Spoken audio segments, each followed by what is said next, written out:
Hello everyone, this is and I am going to be making my first YouTube video, and my channel is going to be about bargain card collecting and bargain deck building in games like Magic the Gathering, Yu-Gi-Oh!, Pokemon, and collecting sports cards, and everything you would need to know about getting your best bang for your buck, basically. And before we start, I'm going to shout out these channels that I like to watch, and because each channel uniquely has their own different variety of things that any player would need to learn about Magic the Gathering. And first off, we got Magic Caster Mage MTG, and he does a great job with current market prices for cards, and also has fun random openings and sealed openings from like Goodwill and stuff. Then we have Corndog Jones Jr., a very good friend of the channel. He has alchemy live streams with alchemy decks, and also does VODs for his different decks that he plays on Magic Online, or on Magic Arena, I'm sorry.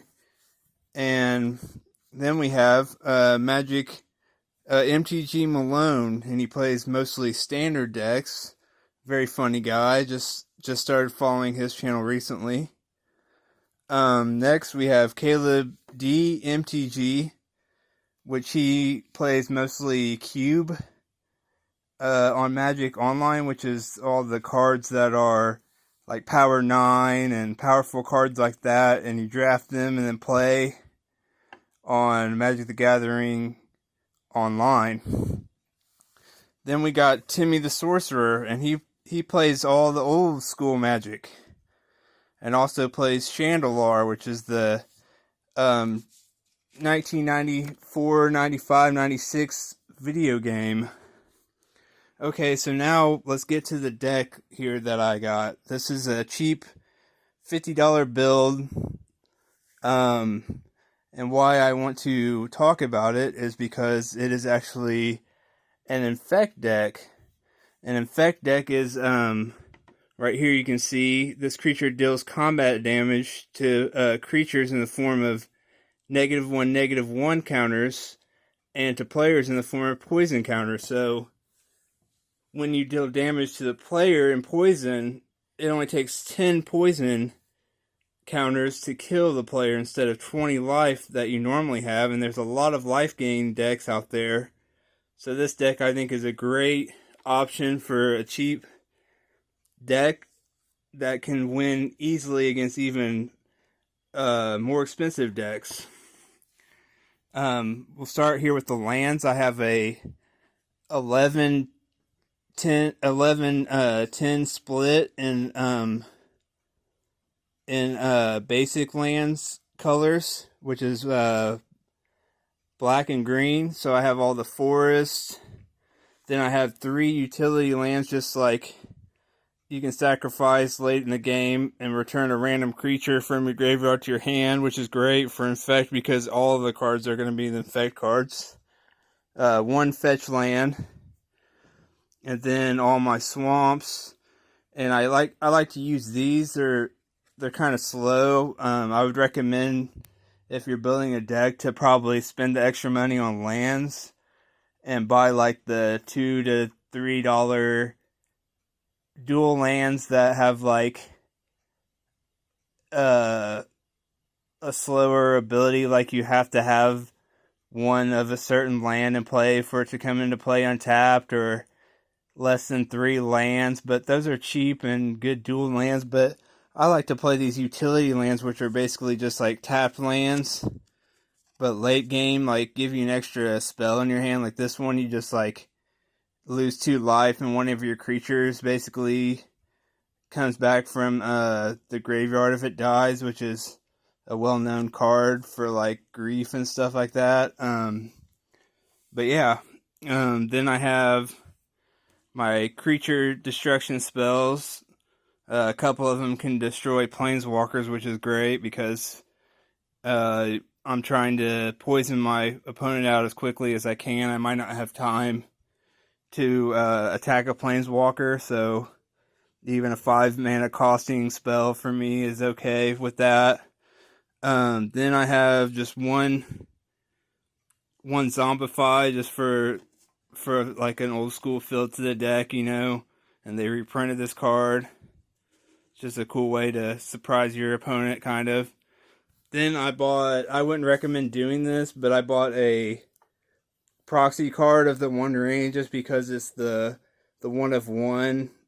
Post Malone made this card a very famous card because it was a $2 million card, so I wanted to buy just a copy of it just to kind of for the lulz, and also because it's a great card for this deck because it gives me a good turn off whenever I can swing in and then not have to worry about being attacked back for a turn and stuff. Okay, and then this is an important part of the deck because it's a green-black pump spell deck. You're trying to hit one of your creatures attack with one of your creatures without being blocked, basically. And then playing Might of Oaks on it, give it +7/+7. So it's like a 1-turn kill if you can attack, you know, with a 2/2 or a 2/1 or whatever, and just hit them one time after they've already had like a damage on them. Then I have these, which are cards that can either give my creatures hexproof for a turn to like make sure that the coast is clear before I do a Might of Oaks, or also they pump for 1 or +4 for 2, which a couple of these can just be game as well. And then over here we have our creature spells, and I only have 3 4-drops, which they're more of just like utility 4-drops. Like this one can destroy something automatically by making sure it has to block it, or can make the way clear for the other creatures so I can attack and do a lot of damage with another creature if there's a blocker out. This one just like proliferates. It's just a 2/2 for 4. But being able to proliferate is a good way to kill an opponent if they're like down to very low poison counters before they have to die. Then I have a flyer, just a 3 1/1. If it deals damage, you can sacrifice it and they discard a card for each poison counter they have, which is pretty cool. And then, of course, the Icarus, it gives them the poison counter already when it comes into play. So that's another way to win late game without having to deal damage. You can kind of just stall the board. And then I have just the basic 2-drops, which are just like the little Myers and the Plague Mire, which also can be a mana dork. And Blight Mamba, the regenerating one that you can just attack, and if you can't get them to not block, you can just regenerate and keep the process going, or block with it and keep poison counters going to their creatures that you block. And then the flyers and life linkers, nice 2-drops. And then of course everyone's favorite Infect card, because it's just a 1-drop, which is the Glistener Elves. Just a 1/1 for 1, but if you drop this one first turn and then like second turn you're already able to like Vines of Vastwood it, that's already 5 out of the 10 poison counters you need, and they don't even really have a blocker by the time you already have done that. So, but yeah, this is my first video,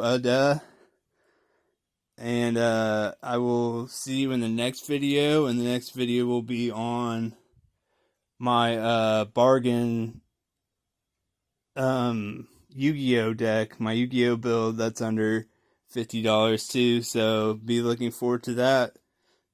Like, comment, subscribe. Thanks, and see you next time.